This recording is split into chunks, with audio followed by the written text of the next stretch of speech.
Personnellement, je n'ai aucun problème avec l'école. Parce que si je vous raconte mon histoire, j'ai eu un parcours scolaire incroyable. Oui, je sais que cela peut déranger beaucoup de monde. D'autres vont me traiter d'un prétentieux, d'autres vont me traiter d'un arrogant, d'autres vont me traiter de tous les noms qu'ils veulent. Mais en réalité, c'est la vérité.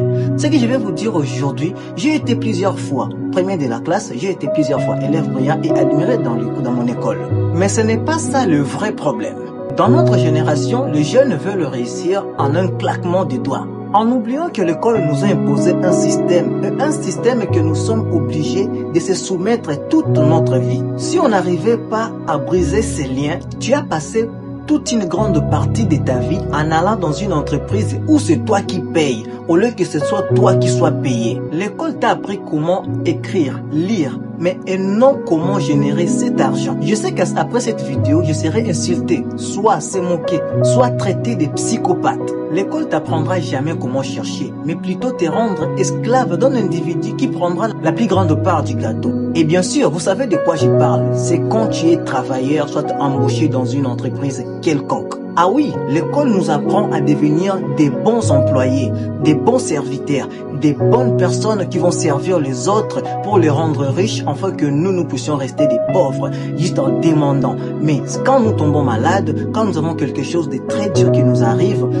nous serons obligés d'être remplacés pour que quelqu'un puisse couvrir la tâche que nous faisions quand nous étions encore là. Mais vous voyez que ce n'est pas vraiment facile d'être quelqu'un qui a dépensé tout son argent pendant sa jeunesse, qui a passé toute sa vie à dépasser son argent, au lieu qu'on enseigne comment créer cet argent, comment le générer. Mais par contre, on nous enseigne comment rédiger des CV, comment faire des demandes d'emploi, comment faire jet d'honneur, comment faire tout ça, juste pour que nous puissions devenir des esclaves de nos soi-disant appelés patrons. Mais la vraie vie, ce n'est pas ça. Si tu veux rater ta vie, c'est ton problème. Moi, j'ai choisi l'auto-entrepreneuriat. Il y a plusieurs moyens de gagner sa vie. C'est soit tu développes tes compétences et en les monétisant. Il y a plusieurs des gens qui ont gagné leur vie par les réseaux sociaux, grâce à leur talent, grâce à leur savoir.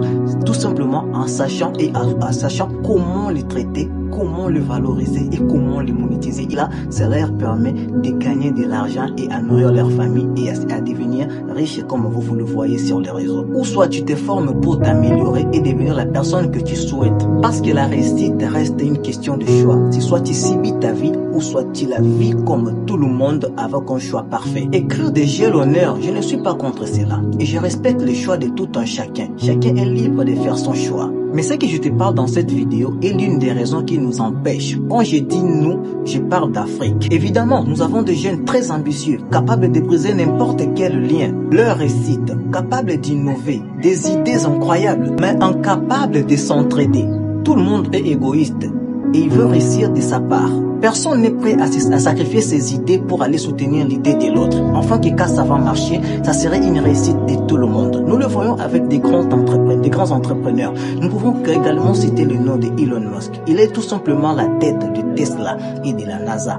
Nous le savons tous que derrière lui, il y a plusieurs gens qui l'accompagnent avec des idées, avec des investissements. Cela veut dire que non. Quand vous avez une idée, quand vous êtes dans un rassemblement, dans un groupe, vous êtes entre amis, vous partagez des idées. S'il y a quelqu'un qui a une idée qui est plus innovante, essayez par contre de rabaisser et de mettre vos idées à côté et de soutenir cette idée-là. Enfin que quand ça va marcher, même si la personne sera à la hauteur, même si la personne sera à la tête, le plus important c'est de voir la personne innover parce que sa réussite est votre réussite aussi. Et la cause c'est quoi? Tout ça à cause de ce système qui est instauré en nous. Nous sommes condamnés à être égoïstes pour réussir sa vie individuellement. C'est ce qui tue également l'Afrique. Je ne suis pas obligé de citer les noms de tout le monde ici, mais je peux vous donner l'exemple. Aujourd'hui, j'ai fait ces vidéos, j'ai fait mes vidéos pour vous le donner, vous conseiller et vous dire qu'est-ce que vous devez faire en suivant ce que je suis en train de vous dire.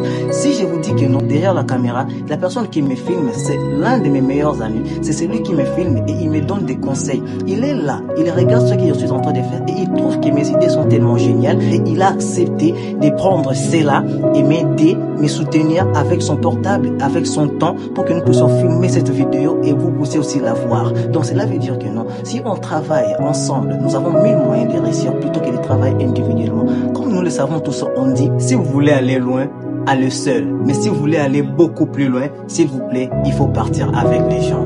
C'est à ces moments-là que nous trouvons l'importance de l'unité. De booster celui qui a une idée génie et ensemble nous allons nous développer. C'est créer une place dans la société. Ainsi nous allons apporter notre part au pays et au continent. Donc dis-moi dans les commentaires ce que tu veux qu'on fasse. Comme toujours, c'était Riken. Aspire l'espoir et respire le désespoir. Ciao.